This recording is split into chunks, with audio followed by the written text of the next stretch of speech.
Welcome to Jordon on the Daily. I'm Jordan. Today we're going to be discussing and reacting to Dr. Stone, brought to us by TMS Entertainment, based on the manga series written by Richiyo Inagaki and illustrated by Boichi. Please excuse my pronunciation of these brilliant minds. You can't see me, but I'm not Japanese. Also, forgive my voice. I have a bit of a cold, and I'm grateful it's only that given our last few years. Dr. Stone tells the story of Senku Isagami and Taijin Oki. One day, when Taijin finally decides to confess his love to his crush after 5 years, before he can even do that, he runs to his buddy Senku to get some encouragement. These two are hilarious, and I think this little love potion scene is especially important.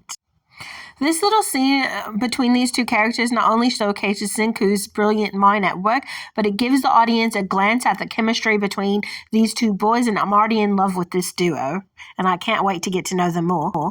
Just as Chaijun's about to confess, suddenly a green light appears, and we're transported back to the beginning of the story where we saw that the world has been turned to stone.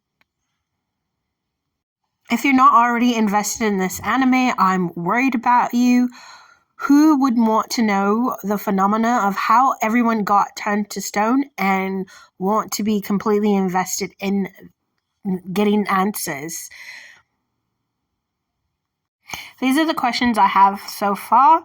Why is it only people? What about animals? Is it military experiment gone wrong? Demon Lord? You never know. It's an anime.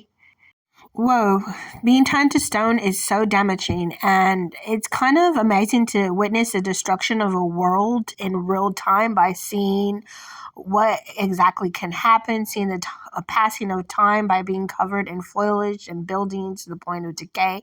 And hey, Taijun's awake. How cool is the imagery of a lot of time passing? The world is starting anew. Look at that. They're no longer buildings as if they never existed to begin with, and they were always only covered in grass. Taijun is alive. I don't know why I'm surprised by this fact. I guess because I knew that Senku would be alive since he's the MC, but I didn't think we'd see Taijun not necessarily alive, but awake first. Hold up a minute. Did the landscape change that much that he got swept away by a current, is no longer on his back, and we saw him in the passing of time? Did someone move him? How did he break free of the stone? Did his clothes erode?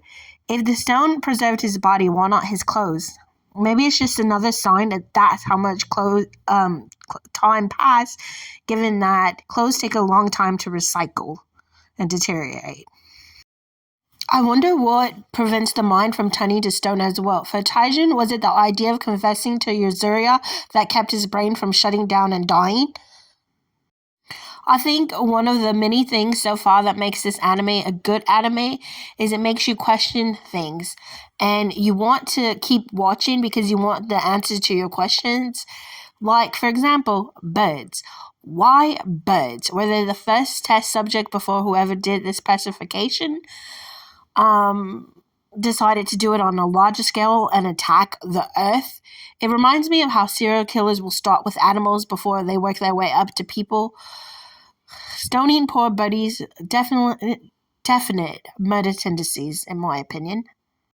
These two are the cutest thing ever. When did Senku wake up? Did he move Taijin? Because I swear landscape isn't enough alone for him to have been turned to be face first in the dirt. How long had Senku been awake before Taiju? Again, they keep getting me with making me ask all these questions. Can you believe this guy counted?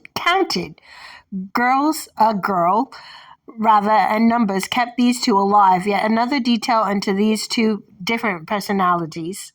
It takes a lot of grit to say that you're going to rebuild humanity. Not rebuild a town, but rebuild something that took mankind 2 billion years to recreate. Whoa. I'm a sucker for good transition, crisp imagery, and this little scene with the fire going from caveman to modern man doesn't get any sweeter. One of the best things about this show so far is that things don't just happen right away. I love an OP character, as you'll come to know as we get into more animes, but Senku and Taiju's dedication to survival is admirable and feels so human. It makes these two more than one-dimensional anime characters. characters. Things like this are what takes an anime from mediocre to superb, and so far, Dr. Stone fits the bill of becoming a superb anime and being added to my list of faves. I am excited, Sinku, and I can't wait to see what you have in store for me for episode 2 and the rest of the season. This is exhilarating, you're right. That's it. I'll see you lot tomorrow for King of the Stone World. Bye.